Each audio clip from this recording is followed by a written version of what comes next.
Assalamualaikum warahmatullahi wabarakatuh. Halo teman-teman. Pernah gak sih teman-teman ngerasa bingung karena membaca artikel, berita, atau unggahan di media sosial karena kalimatnya terlalu panjang atau sulit dipahami? Padahal isi yang disampaikan sebenarnya sederhana. Hal itu sering terjadi karena penulis belum menerapkan menulis dengan menggunakan kalimat efektif. Nah, pada video kali ini, ayo kita belajar tentang kalimat efektif, mulai dari pengertian, ciri-ciri, hingga cara membedakan mana kalimat yang efektif dan yang tidak efektif melalui contoh-contoh yang mudah dipahami. Mari kita mulai pembelajarannya. Coba perhatikan kedua kalimat ini. Kalimat A berbunyi, perpustakaan sekolah menyediakan berbagai buku yang dapat dipinjam oleh seluruh siswa.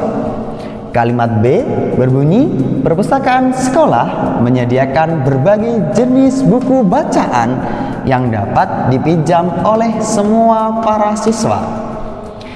Kedua kalimat ini sekilas memiliki makna yang sama, yaitu menjelaskan fasilitas perpustakaan sekolah. Namun, menurut kalian, dari kedua kalimat ini, kalimat mana yang lebih nyaman untuk dibaca?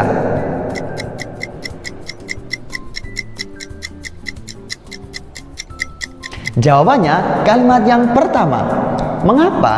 Karena kalimat yang pertama menggunakan kata-kata yang lebih hemat dan tidak menggunakan pengulangan makna kata yang seharusnya sudah ada. Dan inilah yang dinamakan dengan kalimat efektif.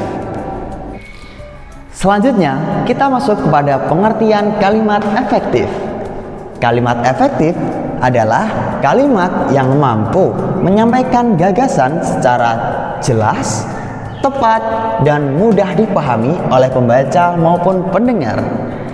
Agar kalimat tersebut dapat mudah dipahami oleh pembaca maupun pendengar, ada beberapa syarat yang harus dipenuhi. Syarat yang pertama, jelas. Syarat yang kedua, hemat kata. Syarat yang ketiga, logis. Dan syarat yang keempat, tidak menimbulkan makna ganda. Dengan ini, kalimat efektif bukan berarti kalimatnya harus merupakan kalimat yang pendek, melainkan isi dari kalimat tersebut dapat dipahami oleh pembaca maupun pendengar tanpa mengalami kebingungan atau penafsiran yang berbeda.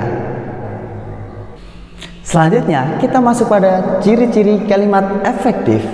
Kalimat efektif memiliki 4 ciri-ciri yang perlu teman-teman ketahui. Yang pertama, hemat penggunaan kata. Yang kedua, memiliki hubungan makna yang logis. Yang ketiga, menggunakan pilihan kata yang tepat. Keempat, tidak menimbulkan makna ganda. Oke, mari kita bahas satu persatu. Ciri yang pertama, hemat penggunaan kata. Maksudnya, kita sebagai penulis hanya menggunakan kata-kata yang benar-benar diperlukan saja. Dan yang kedua, memiliki hubungan makna yang logis. Maksudnya, kita harus memastikan bahwasanya hubungan makna antar kata itu masuk akal. Dan yang ketiga, menggunakan pilihan kata yang tepat. Maksudnya di sini adalah kita sebagai penulis dalam membuat kalimat harus menggunakan pilihan kata yang tepat. Menggunakan pilihan kata yang tepat sesuai dengan konteks.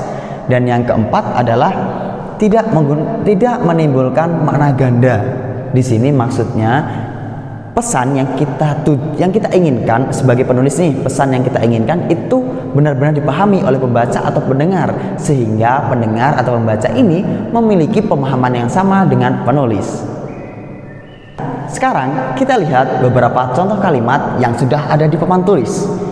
Yang pertama, di sini terdapat kalimat tidak efektif dan kalimat efektif. Contoh kalimat yang pertama, semua peserta hadir tepat waktu. Di sini sudah terlihat bukan kalimatnya terasa dilebih-lebihkan bukan? Nah, di sini terdapat kata semua yang memiliki makna jamak sehingga kata peserta tidak perlu diulang. Begitu, karena memiliki makna yang sama akhirnya. Maka kalimat yang efektif adalah semua peserta hadir tepat waktu. Seperti itu. Contoh yang kedua, sejak dari pagi hujan turun deras.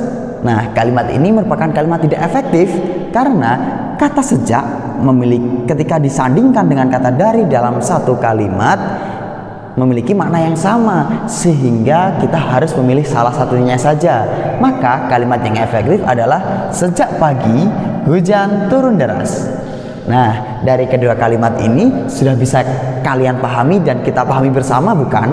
Bahwasanya kalimat efektif, kalimatnya logis, hemat kata, mudah dipahami dan tidak menimbulkan makna ganda, dan tercermin pada kalimat berikut ini. Demikian pembelajaran kita pada hari ini. Harapannya setelah mempelajari kalimat efektif, teman-teman dapat membedakan mana kalimat yang efektif dan mana kalimat yang tidak efektif, serta dapat menerapkannya dalam kehidupan sehari-hari, baik dalam menulis tugas, membuat laporan, atau saat berkomunikasi. Cukup sekian materi pada hari ini terkait dengan kalimat efektif. Sampai jumpa pada materi bahasa Indonesia selanjutnya. Bye bye. Wassalamualaikum warahmatullahi wabarakatuh.